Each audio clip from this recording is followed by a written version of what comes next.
Arrest అయ్యారు.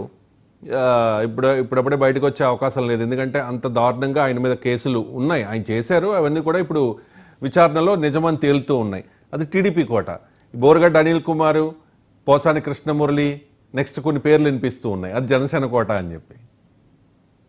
అలా ఏం లేదు సార్. ఇప్పుడు బోరగడ్డ అనిల్ అనే వ్యక్తి పవన్ కళ్యాణ్ గారిని ఒక్కళ్ళనే విమర్శించలేదు, టీడీపీ వాళ్ళని వదిలిపెట్టలేదు. అలాగే ఈ పోసాని కృష్ణమురళి అనే వ్యక్తి పవన్ కళ్యాణ్ గారిని ఒక్కళ్ళని తిట్టలేదు, మిగతా టీడీపీ వాళ్ళని వదిలిపెట్టలేదు. అలాగే ఇంకా రాబోయే రోజుల్లో కొందరు సతీ సావిత్రులు ఉన్నారు, కలియుగ సతీ సావిత్రులు ఉన్నారు, వాళ్ళని కూడా అరెస్ట్ లో అవుతాయి 100%. వాళ్ళ మీద కూడా కంప్లైంట్లు పెట్టున్నాం మేము క్లియర్ గా. వాళ్ళు కూడా కాదు, వాళ్ళు అంతకు మించి దారుణంగా మాట్లాడారు. ఎస్పెషల్లీ మిమ్మల్ని ఉద్దేశించి మాట్లాడారు. మీరు పర్సనల్ గా కూడా బాధితురాలు. మీరు అందరం కంప్లైంట్లు పెట్టే ఉన్నాం.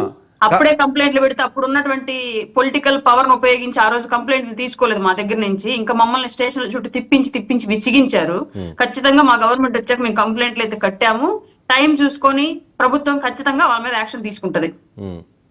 రైట్. అండ్ నెక్స్ట్ ఎవరండి అంటే రోజా ఏమాత్రం తక్కువ కాదు, శ్రీరెడ్డి ఏమాత్రం తక్కువ కాదు, పంచి ప్రభాకర్ ఏమాత్రం తక్కువ కాదు. ఇంకా చెప్పాలంటే పవన్ కళ్యాణ్ గారి మీద పడి ఏడ్చిన వాళ్ళు, మీలాంటి వీర మహిళల్ని, జన సైనికుల్ని, జనసేన నాయకుల్ని చాలా రకాలుగా ఇబ్బంది పెట్టిన వాళ్ళు లిస్టు తీయాలంటే వైఎస్ఆర్ కాంగ్రెస్ పార్టీలో జగన్ కళ్ళల్లో ఆనందం చూడడానికి వాళ్ళు చేసిన ప్రయత్నం ఎంతమంది చేశారంటే పెద్ద లిస్ట్ ఉంది. కానీ వీళ్ళ పేర్లు వినిపిస్తూ ఉన్నాయి. నెక్స్ట్ రోజా అని, శ్రీరెడ్డి అని, పంచి ప్రభాకర్ అని.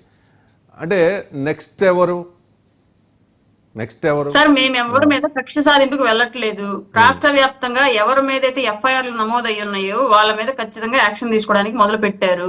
100% ఒకళ్ళ తర్వాత ఒకళ్ళు ఎవరైతే తప్పు చేస్తున్నారో వాళ్ళందరూ కూడా జైల్లోకి వెళ్లే తీరుతారు. చట్టం దృష్టిలో వాళ్ళు శిక్షను అనుభవించే తీరుతారు. ఇందులో పలానా వాళ్ళ పేర్లని మేమే ఉటంకించట్లేదు. మాకు ఎవరి మీద కక్ష సాధింపు లేదు. మేము బాధితులుగా ఉన్నా మమ్మల్ని బాధించిన వాళ్ళని చట్ట ప్రకారం చర్యలు తీసుకోవడానికి మాత్రం అడుగుతున్నాం.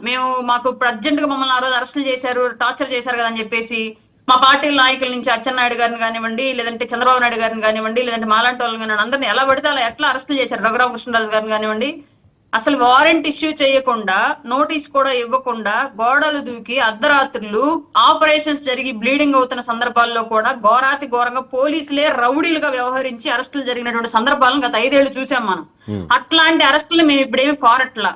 100% చట్ట ప్రకారం పెట్టినటువంటి సెక్షన్ల ప్రకారం ఎలాంటి అరెస్ట్ అయితే వీలవుతుందో చట్టానికి ఆ ప్రకారం మీరు అరెస్ట్ చేసి శిక్షించండి, మెజిస్ట్రేట్ ముందు హాజరుపరిచారని మాత్రం మేము కోరుతున్నాం. మాకు కక్ష సాధింపులు ఎవరి మీద లేవు. పలానా వాళ్ళని నెక్స్ట్ చెయ్యాలి అని చెప్పేసి మేము కోరట్లా. మేము బాధితులుగా ఉన్నాం, మమ్మల్ని బాధించిన వాళ్ళని శిక్షించండి అంతే. అంటే వైసీపీ హయాంలో అప్పుడు రెచ్చిపోయిన వాళ్ళు ఇప్పుడు భయపడో లేకపోతే టార్గెట్ అవుతామనో ఒక్కొక్కరు స్వరం మారుస్తూ ఉన్నారు. పవన్ కళ్యాణ్ గారిని పొగుడుతున్న వాళ్ళు కూడా కొంతమందిని మనం చూస్తూ ఉన్నాం.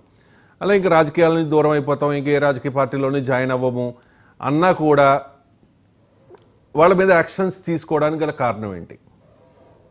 అంటే సార్, ఇప్పుడు తెల్లజెండా ఎత్తేసినంత మాత్రాన వాళ్ళ మీద వాళ్ళు చేసిన పాపాలన్నీ అయిపోయాయి, వాళ్ళు చేసిన తప్పులన్నీ అయిపోయాయా, మేము పడినటువంటి ఇబ్బంది అంతా అయిపోయింది, ఏ రాజకీయ పార్టీలోకి చేరలేదు. ఇప్పుడు మా గవర్నమెంట్ వచ్చాక మాట్లాడుతున్నారు. అదే వైసీపీ గవర్నమెంట్ వచ్చి ఉంటే మమ్మల్ని బ్రతకనిచ్చుండే వాళ్ళ, మాకు మాన ప్రాణాలు ఉండనిచ్చే వాళ్ళ, మమ్మల్ని సమాజంలో తిరగనిచ్చుండే వాళ్ళ. 5 ఏళ్ల పాటు మేము పడ్డటువంటి శిక్ష, మేము అనుభవించినటువంటి మానసిక వేదనకి ఈ రోజు వాళ్ళకి శిక్ష వేస్తున్నాం. చట్ట ప్రకారం చర్యలు తీసుకుంటున్నాం. ఇప్పుడు తెల్లజెండా అయితే హ్యాపీ, రాజకీయాలు ప్రశాంతంగా ఉంటాయి బూతులు లేకుండా. 5 ఏళ్ల పాటు ప్రశాంతంగా ఎవరు బూతులు వినాల్సిన అవసరం ఉండదు. వాళ్ళు మారిపోయారంట బూతులు మాట్లాడే వాళ్ళందరూ కూడా. కానీ ఇప్పటికీ కొంతమంది వైసీపీ నేతలు చిటికేసి మరీ చెప్తున్నారు, నెక్స్ట్ మేము అధికారంలోకి వస్తాం, అప్పుడు మీ సంగతి తెలుస్తామని చెప్పి. అంటే అంత అధపాతాళానికి పడిపోయినా కూడా వాళ్ళ కాన్ఫిడెన్స్ కారణం ఏంటి? టార్గెట్ చేస్తారని భయం కూడా లేకుండా. మనం రావాలి అనుకుంటే రామ్ సార్, ప్రజలు ఇవ్వాలి అనుకుంటే వస్తాం.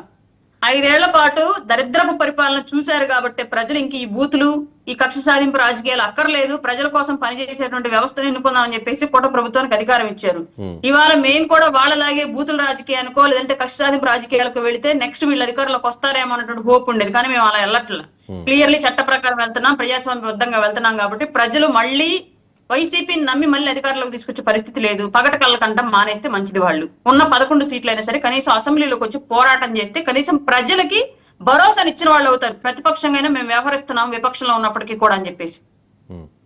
అంటే చాలా మంది ఇప్పుడు పార్టీకి రిజైన్ చేశారు, రాజకీయాల నుంచి వెళ్ళిపోతున్నామన్నారు, పవన్ కళ్యాణ్కి సారీ కూడా చెప్పారు. అలాంటి వాళ్ళు ఇప్పుడు కొంతమంది ఇంకా వాళ్ళ వంతు రాలేదు, పోసాని కృష్ణమురళి వంతు వచ్చింది. బోరుగడ్డ కూడా